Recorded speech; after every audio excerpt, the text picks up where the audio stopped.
Shalom adik-adik, semangat pagi. Aku mau kenal Tuhan, aku mau cinta Tuhan melalui firman-Nya. Nah adik-adik, kembali lagi Lau Semela menemani adik-adik dalam renungan harian sekolah minggu GKTB. Sebelum kita merenungkan firman Tuhan, mari sama-sama kita berdoa. Tuhan Yesus, kami bersyukur pada pagi hari ini kami boleh sehat. Itu semua karena Tuhan. Dan kami akan merenungkan firman-Mu. Kiranya Tuhan tolong supaya kami dapat mengerti, memahaminya, bahkan melakukannya dalam kehidupan kami. Terima kasih Tuhan Yesus, kami berdoa. Amin. Nah adik-adik yang dikasih oleh Tuhan kita Yesus Kristus, pada pagi hari ini kita akan kembali nih merenungkan firman Tuhan dalam kitab 1 Raja-Raja pasal yang ke-16 ayat yang ke-7. Adik-adik bisa melihatnya di screen HP-nya.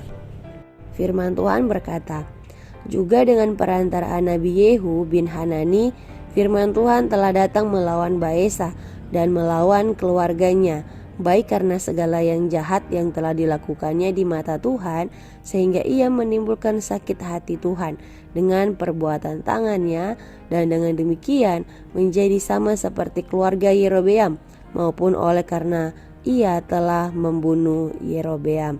Nah adik-adik yang dikasih oleh Tuhan kita Yesus Kristus, pada pagi hari ini kita belajar tentang Raja Baesa yang adalah Raja Israel pada waktu itu. Nah adik-adik yang dikasih oleh Tuhan kita Yesus Kristus, pada sebelumnya adik-adik, Raja Baesa ini adalah raja yang tidak takut akan Tuhan, raja yang tidak mengenal Tuhan, dan raja yang tidak menuruti perintah Tuhan.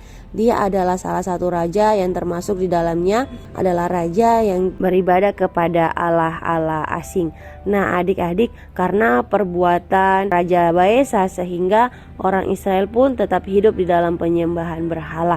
Sehingga firman Tuhan datang kepada Baesa, yaitu melalui perantara Nabi Yehu bin Hanani, untuk memperingatkan Raja Baesa.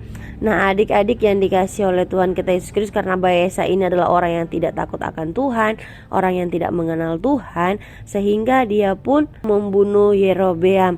Nah adik-adik, karena tidak takutnya dia akan Tuhan, sehingga dia berani membunuh Yerobeam. Wah adik-adik, karena dia tidak takut akan Tuhan, dia tidak mengasihi Tuhan, akhirnya dia juga melakukan dosa yang lain. Selain penyembahan berhala, dia pun berani membunuh orang lain.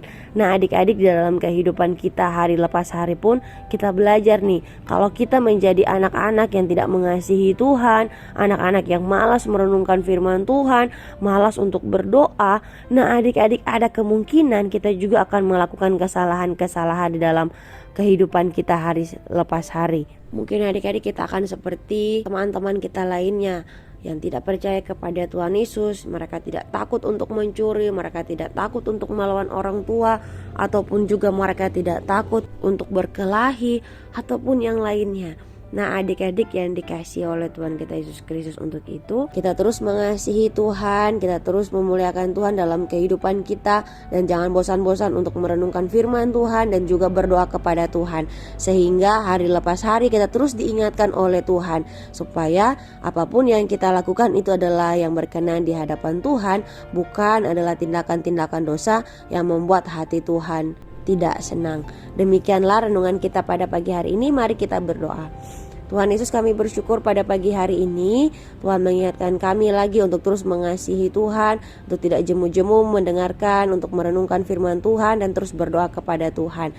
Tolong Tuhan supaya kami diberikan iman yang cukup untuk terus percaya kepada Tuhan, untuk terus setia di dalam merenungkan kebenaran firman Tuhan, sehingga di dalam kehidupan kami hari lepas hari kami terus dituntun, kami terus diperlengkapi oleh kebenaran firman Tuhan, sehingga hidup kami adalah hidup yang menyenangkan hati Tuhan, hidup yang memuliakan nama Tuhan. Di dalam nama Tuhan Yesus kami berdoa dan kami bersyukur. Amin. Nah adik-adik, demikianlah renungan harian kita pada pagi hari ini. Kiranya Tuhan memberkati kita semua, tetap jaga kesehatan, dan sampai jumpa pada renungan harian selanjutnya. Bye-bye adik-adik.